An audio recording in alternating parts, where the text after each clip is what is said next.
प्रसन्नता हो रही है।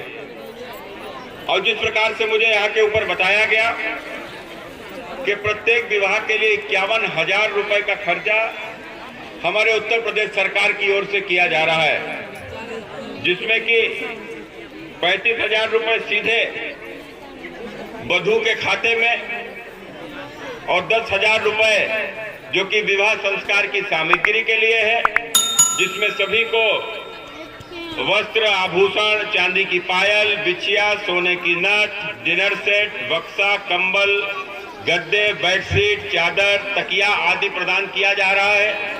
और 6,000 रुपए जो आज यहाँ के ऊपर व्यवस्थाओं की दृष्टि से, ताकि एक व्यवस्थित सुंदर टेंट लगा हुआ है, सभी के लिए भोजन का एक अच्छा इंतजाम हुआ है, इन सब व्यवस्थाओं को लेकर ये 6,000 रुपए का खर्च किया जा रहा है। मुझे ध्यान में आता है कि प्रधानमंत्री श्री नरेंद्र मोदी जब सन 2014 में देश के प्रधानमंत्री बने थे तो उन्होंने एक अभियान चलाया था। उस अभियान का नाम था बेटी बचाओ बेटी पढ़ाओ। अब बेटी बचाओ बेटी पढ़ाओ अभियान चलाने का आखिर कारण क्या था? जिस प्रकार से हमारे देश में तमाम सारी कुरीतियों के कारण से, और उसमें भी एक सबसे बड़ी जो कुरीति है वह है दहेज प्रथा। और इस दहेज प्रथा के कारण से कहीं ना कहीं बेटी बोझ लगने लगी थी। और जब बेटी बोझ लगने लगी थी तो स्थिति यह हो गई थी कि बेटी को पहले ही अल्ट्रासाउंड, जब बच्चा गर्भ में होता है तो उसका अल्ट्रासाउंड करा के उसकी पहचान कराई जाती है। और यदि वो पुरुष है तो ठीक है, और यदि वह बेटी है तो उसकी भ्रूण हत्या कर दी जाती थी। इस कारण से बेटी को जन्म होने से पहले ही पेट में मार दिया जाता था। तो इस प्रकार की स्थिति हो गई थी कि इस देश में लड़कों के अनुपात में लड़कियों का जन्म कम हो गया था। हरियाणा जैसे प्रदेश में तो यह अनुपात बहुत नीचे स्तर पर गिर गया था। माने 1,000 लड़कों के ऊपर केवल 700 लड़कियां होती थी। एक इस प्रकार का चिंता का विषय इस देश के लिए उत्पन्न हो रहा था इन कुरीतियों के कारण से।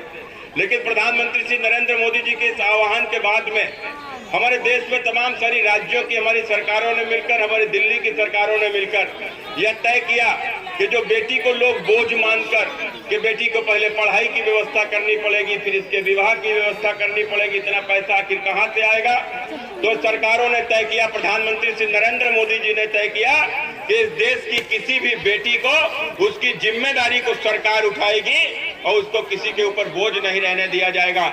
और इसको चलते हुए बेटी के जन्म से लेकर बेटी के विवाह तक की तमाम सारी योजनाओं के साथ में जोड़ने का काम हमारी केंद्र और राज्यों की सरकारों ने किया है। उसी क्रम में आज यहाँ जिस प्रकार से उत्तर प्रदेश में इस प्रकार का सामूहिक विवाह का जो एक भव्य आयोजन, और यही नहीं हो रहा है, मुझे जानकारी दी गई है कि इस पूरे जनपद में लगभग 400 जोड़ों का विवाह हो रहा है, जिसमें 190 यहाँ के ऊपर है, तिरवा तहसील में है और छिबरामऊ तहसील में भी हो रहे हैं। अब इस प्रकार के विवाह का आयोजन जैसे शानदार शादियां, बड़े बड़े लोगों के घरों में जो शादियां होती हैं उसी प्रकार का भी आयोजन होता है। लेकिन मुझे तो देखने में आता है बहुत कम ही शादी होती है जहां के ऊपर जनपद से जिलाधिकारी भी जाता है, जनपद के मुख्य विकास अधिकारी भी जाते हैं, जनपद के मुख्य चिकित्सा अधिकारी भी जाते हैं, वहां का सांसद भी जाता है। ऐसी बहुत कम शादियां होती हैं। लेकिन आज की आपकी इस शादी में आपका सांसद भी उपस्थित है, आपका डीएम भी उपस्थित है, आपके सीडीओ भी उपस्थित हैं, आपके जनपद के सभी अधिकारी, तमाम सारे नेता उपस्थित हैं। और जहां जहां पर हो रही है वहां के लोग वहां का के ऊपर उपस्थित हैं। एक शानदार शादी आपका आयोजन कराने का काम उत्तर प्रदेश के मुख्यमंत्री पूज्य योगी आदित्यनाथ जी ने किया है। और उसके पीछे भी एक कारण है। तमाम सारे नेता, आपने देखा होगा, कोई मुख्यमंत्री होता है तो वो मुख्यमंत्री होकर अपने बच्चों की शादी करता है, बड़े भव्य भव्य आयोजन करता है। लेकिन उत्तर प्रदेश के मुख्यमंत्री का तो कोई परिवार ही नहीं है, उत्तर प्रदेश के मुख्यमंत्री का तो विवाह ही नहीं हुआ।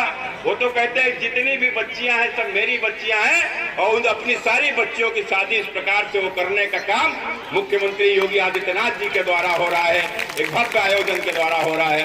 एक निश्चित रूप से एक ऐसा मुख्यमंत्री उत्तर प्रदेश का जो पूरे प्रदेश को अपना परिवार मानता है और इस प्रकार का एक भव्य आयोजन कराने का काम किया है। मैं ऐसे मुख्यमंत्री को बहुत बहुत हृदय से बधाई देता हूं। और साथ ही साथ आज ये तमाम सारे जो जोड़ों का जो यहाँ के ऊपर विवाह हो रहा है, मैं इनको बहुत हृदय से शुभकामनाएं देता हूं कि आपका जीवन निश्चित रूप से हंसता खिलता रहे, और आप अपने परिवार को सुखी संपन्न रखें। आप सभी को बहुत बहुत शुभकामनाएं। धन्यवाद।